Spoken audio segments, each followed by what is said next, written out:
early morning po. Bibisitahin natin ang mga tanim nating bawang. Sa panahon ngayon, hanging amihan, halos araw-araw ay nag-uulan sa amin.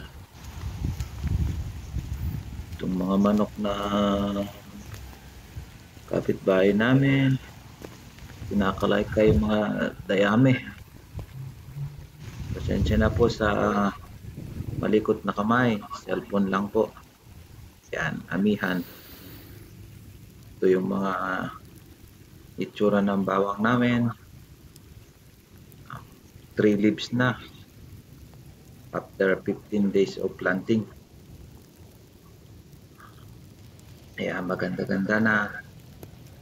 Kinukulang kami sa dayami kasi treasure ang pinang-aanay na sa amin. Di gaya dati. Puro mano-mano. Yan, umambon na naman. Araw-araw ganyan. It's been 1 week. Nakaraan, 1 linggo eh. Ayan. Awa ng Diyos. Malalaki na ang bawang namin.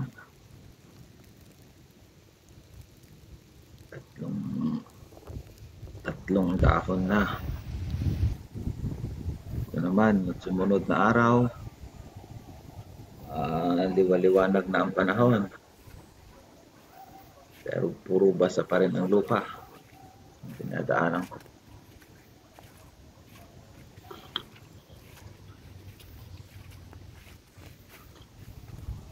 Ganda-ganda yung tanim namin. Mga late na ito tinanim. Mga nahuli namin tinanim, 2 pa lang yung dahon. Siguro ang edad nito 10 araw. Yan, clear na ang sky natin. So, mahangin-hangin pa rin.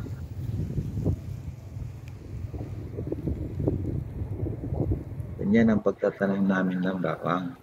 Ito ang update namin after 15 days of planting. Nilalagyan namin ng dayami.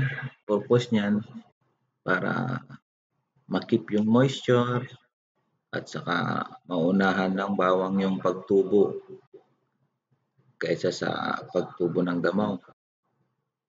Sa kabila naman to, kabilang ilog.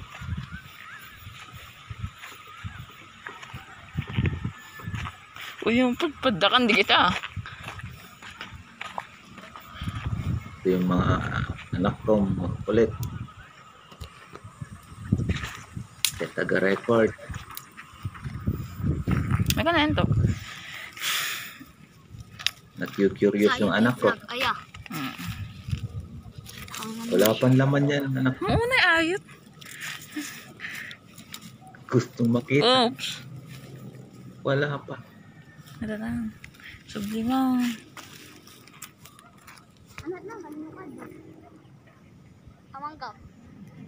Tikim na ng araw ang mga tanim namin bawang.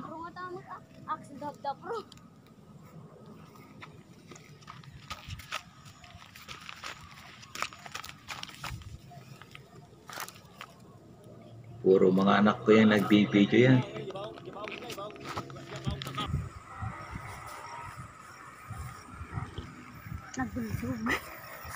Ito yung salarin na manok ng kapitbahay. Pinapalay Call sa kayo. imam ta. Yung mga nahuli namin inanim, di pa tumutubo.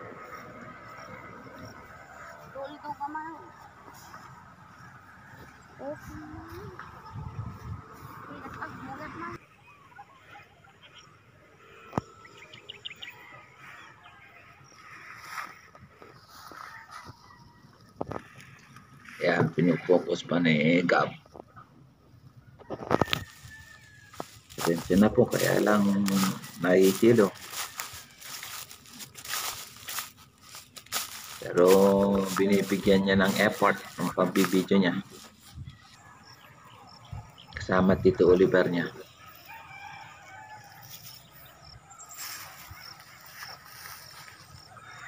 Yung mga iba nahuli. Nahuli kami sa pagtatanim.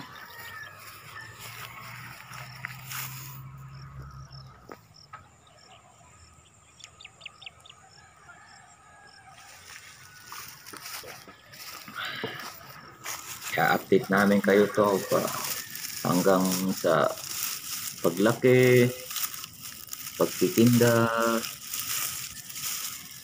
from A to Z yan. Proseso ng pagbabawan na. Nag-curious yung anak ko, gusto makita kaagad yung buong bawang.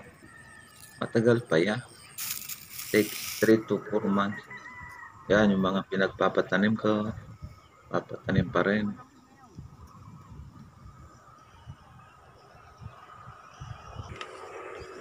Nakukulangan kami sa dayami. PG Dapat na yung kal. mas marami pa kaming tatanim ngayon. Ito ang anak kong sikap, ang taga-video, 12 years old. Maasahan mo siya sa kanyang pagbibideo.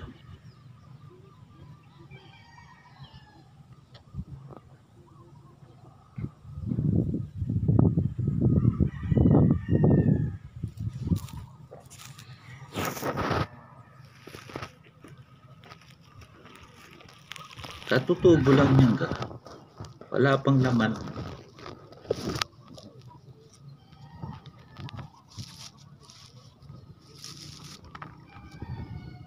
First time kasi yung mga anak ko magtanim ng bawang. Dati sa Bulacan sila. Yan. Tumubo na. Mga pictures na kuha ng anak ko. Curious talaga siya sa pagtatanim ng bawang. Ito naman ang mga nahuli namin tinanim. Ito kuha ni Kuya Greg. Naulan kagabi kaya basang-basa ang bukid.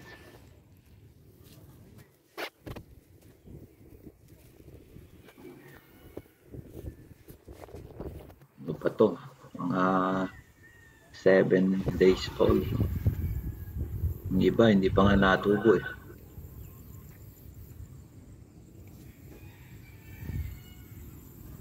Ganda-ganda na ang panahon. Maliwalas na.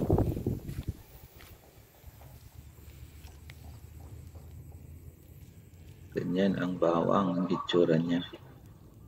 Susunod niyan, mga 1 linggo pa, mag-aabono na kami. Tapos, mag-spray ng pamatay damo. Depende kung magpapabunot ng damo. Basang-basa sa ulan, sahig. Si Tito Joseph yata yun.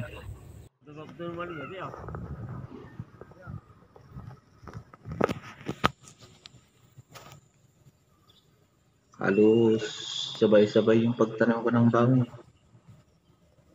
May iba pang nahuli lang kasi 1 linggong nag-uulan eh.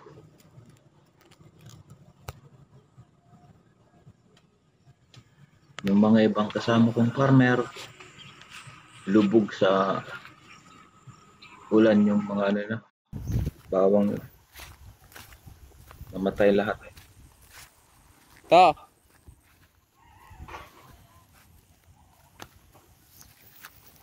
Ito ba yun? Ito ang kuha ni Kuya Greg. Palay yan anak. Palay yan, hindi yan bawang. Palay yan. Nagtubuan ng palay. Yan ang bawang. 3 leaves.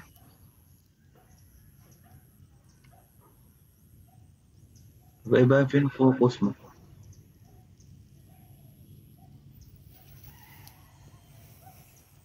Yung sa taas niyan, tatamnan namin ng mais. Masyadong malapit na sa bahay ng kapitbahay. Kakalay kayo ng manok.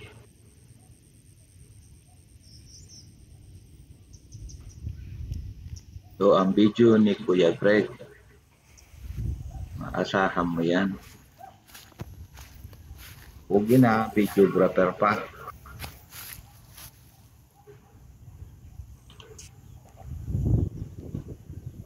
Bahay namin sa kabilang bundok. Kabilang burol ba?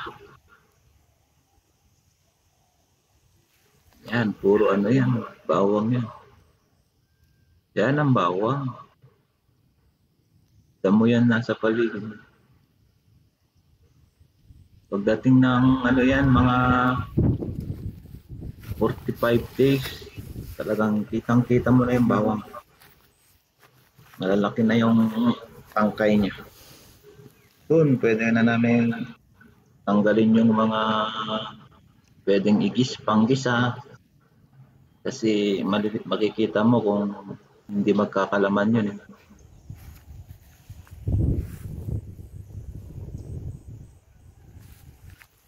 Lawak-lawak din naman po. Yan. Ito sa amin, upland. Parang rice terraces to. Pababa. Kaya hindi delikado magtanim ng bawang dito. Kahit umulan, mabilis humupa yung tubig. Ito yan? Yang green na yan, yung tumubong palay yan. Mga nalaglag pag nag-ani.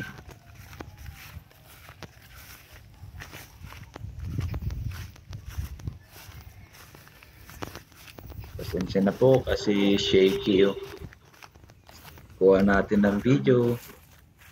Cellphone lang po ang gamit. Pero tingnan mo naman ang panahon, ang ganda. Di ba nakikita yung Bangi Windmill, kuya? Pakita mo yung windmill. Ayun, Bangi Windmill. Sa Ilocos po kami. Bangi, Ilocos Norte. Ayan, ito yung mga tinamnan nung nakaraan. Tatamnan pa namin itong kabila. At naman tayo sa kabilang Ibayo. River crossing yan. Pag nakita ni Gabian, gusto diretso yung ligo na sa ilog kahit napakababaw. Yan pala yan. Farm visit niya doon sa kabilang Ibayo. Saka nag-continue pa kami nagtanim dyan. Muulan nga nung nagtanim kami dyan. 5 days duration ano lang. Buti na lang well protected yan ni Lord.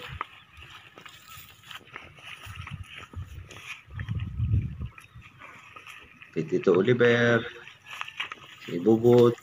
Tubigan o sarado? Sarado. Ito hindi pa gaano tumutubo. Yan ang maliwalas na, puro ulap na. Yan ang Bangi Windmill.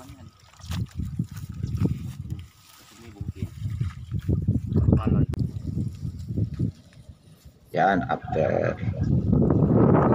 15 days tumubo na.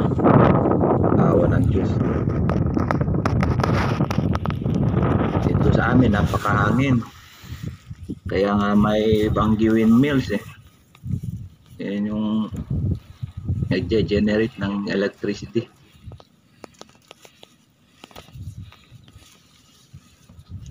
Curious talaga si Gab sa pagtatanim ng bawang. Gusto niya makita laman ka agad eh. Umahalik yung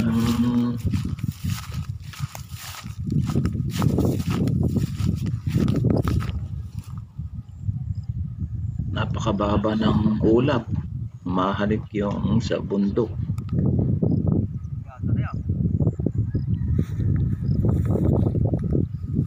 Awa ng Diyos, tumubo na lahat. Pero magtatanim pa kami dyan. Si Bubot, nag-i-spray ng pamatay damo. Yung pag nagtanim sila, video mo. Ano pa saan? Ito naman si Gab. Nag-curious. Future farmer to.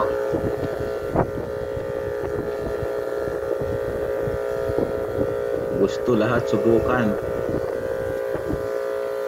Walang sombrero, walang kapute. Ayan si Gabriel Ruiz. 12 years old pa lang yan. Pugi na, masipag pa. Model yan ng GL2 farm. Tatanim pa rin kami kahit nag-uulan. Sa kabilang lugar naman to. Kumapay yun. Ito di obreros ko. Kasin libi. Galis.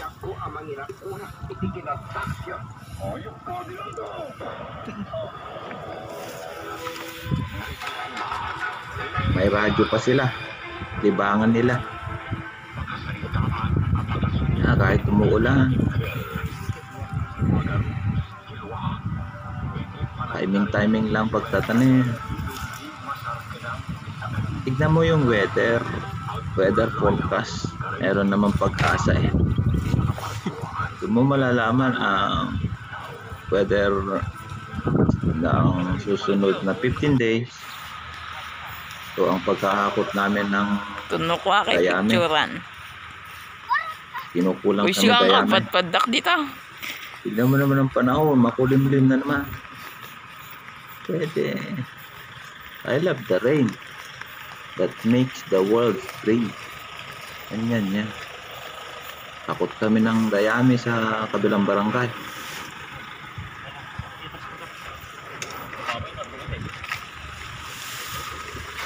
Si Kasin Bibi yan. Ito nga pagpakita sa plate number. Kasi Bulldog.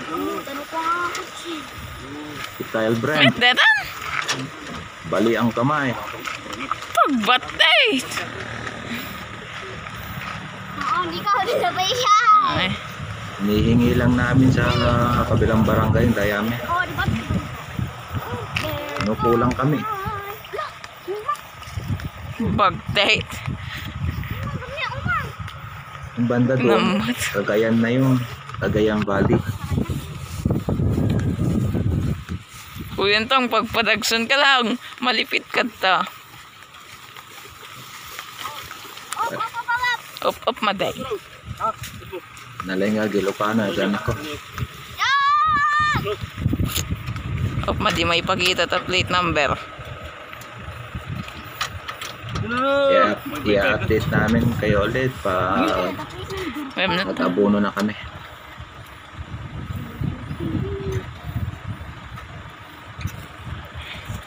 Yan si Tito Oliver. Napakasipag. Kasama anak niya, bali ang kamay. Kyle Brent.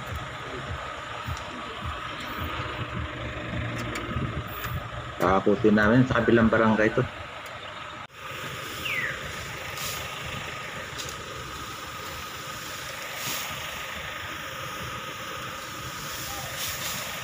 Yan ka-importante ang dayami sa amin. Kinikip talaga. Nagtapaw. Ito yung mga anak ko. Si Greg Loren, saka si Gabriel Luis. Napaka-playful pa. Yung anak ko si Gab. Grade 7 niya.